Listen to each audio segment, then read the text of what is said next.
Well, it is the final day of arguments in a lawsuit that already found PacifiCorp negligent and liable for 4 of the 2020 Labor Day wildfires. Now a jury will decide if the $72 million award, I should say, should grow even larger than that figure. Fox 12's Connor McCarthy was in the courtroom today. He joins us live from downtown Portland with more details. Connor?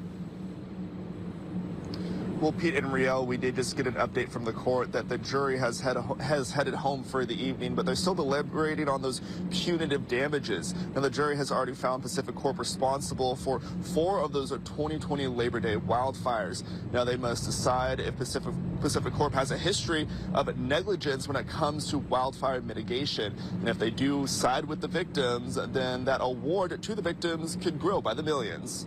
Phase 2 of a trial that already placed blame on Oregon's second-largest utility for starting 4 wildfires in 2020.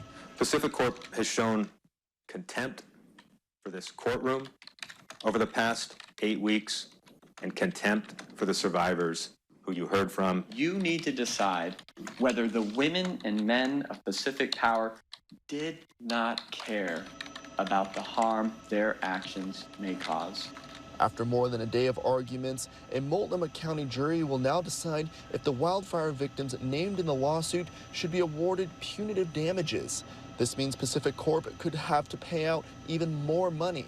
This case is very much about these 15 people, the trust, and Northwest River Guides. Plaintiffs' lawyers presented evidence from the Oregon Department of Forestry that pointed to PacifiCorp's equipment as the source of ignition for nearly a dozen fires since 2009. They also said PacifiCorp's power lines started more fires in 2020 than the 4 they were already found responsible for. Lawyers also pointed out PacifiCorp's net worth of more than $10 billion, saying the utility company has more than enough money to pay the victims. This is a corporation.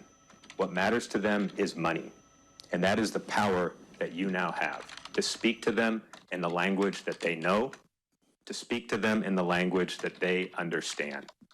And that is money. Lawyers for PacifiCorp emphasized they made investments since 2020 to improve their wildfire mitigation programs. They pointed to last year when the utility company enacted a public safety power shutoff during a strong east wind event. PacifiCorp also claimed they don't have the money to pay the victims in full. They say the money could be taken from their wildfire mitigation investments and could possibly bankrupt the company. The way that Pacific Power can continue to do that is by having the money and the resources available to make those investments.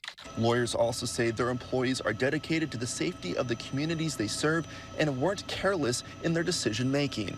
It's not about the spending. It's about the people.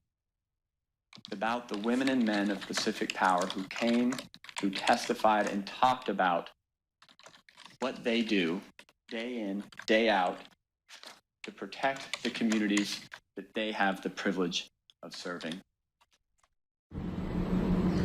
Well, Pete and Riel, again, the jury has gone home for the evening, but they will be back at court tomorrow to continue deliberations. And once we find out a verdict, we'll update you right here on air and, of course, online at kptv.com.